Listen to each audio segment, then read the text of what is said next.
Hello and welcome to all you Aquarians. This is your monthly horoscope for April of 2022. It's a very significant month because there is an eclipse happening in a fellow fixed sign. Although it is a square, but it is a fixed sign as well. And so let's start with that. It's happening at the very last day of April, the 30th, but you'll feel it the whole month. And it's not a total, but a partial solar eclipse. So that means the sun, the moon together with the North Node, and very close to Uranus. So it's the eclipse in itself is around 10 degrees of Taurus. So that's next to Uranus, around 11 degrees. So this is for you the core of your horoscope. It's your fourth house. It's a key area of your life. It's your emotional well-being, but also literally your home, your ancestry, your roots, your home life. That's all the fourth house. So very significant for feeling safe and feeling nurtured. And this eclipse has the flavor, it belongs to the Saros cycle 6 North, and that's a very responsible Saros cycle family. So with responsible, I mean it's taking ownership, it's being responsible for your actions, also doing stuff so that you can proceed in life. And this has all to do with these areas that I just mentioned, but it has a renewal, innovative aspect as well, because it's close to Uranus.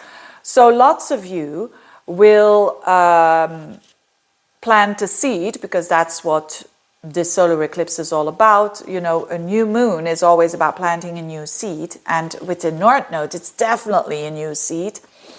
So it might be for a lot of Aquarians a time where they think of how they can improve that emotional well-being. If that's literal, by buying a new home or moving and starting all over again, maybe in a new country or maybe in a different place, and starting, you know, from scratch, so to speak, on the level of your habits and so on, because the fourth house is represented by the moon. So this is a very lunar kind of energy for you.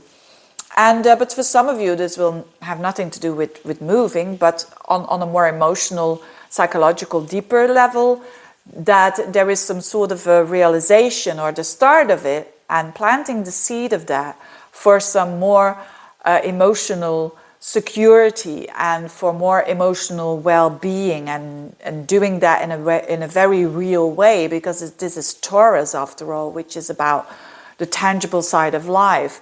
And so lots of you are planting the seeds to improve your life on those levels. And again, you've got time for this. These eclipses are going to happen in that particular area for the whole year. So, but it is planting a seed, so you have to start somewhere. And then the other thing that is really interesting, it's happening on the 12th of April, but you feel it approaching already as you watch it now in March. It's a Jupiter-Neptune conjunction. And for you, it's happening in your second house. Now, the second house is related to finances, your own finances, the money that you work for. But it is also, it has to do with your confidence, with your self-worth, with your natural talents. And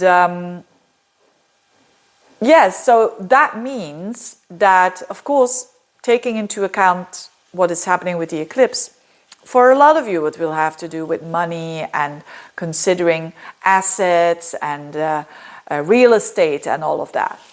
But for others, this Jupiter-Neptune, what is this all about? It's very beautiful energy.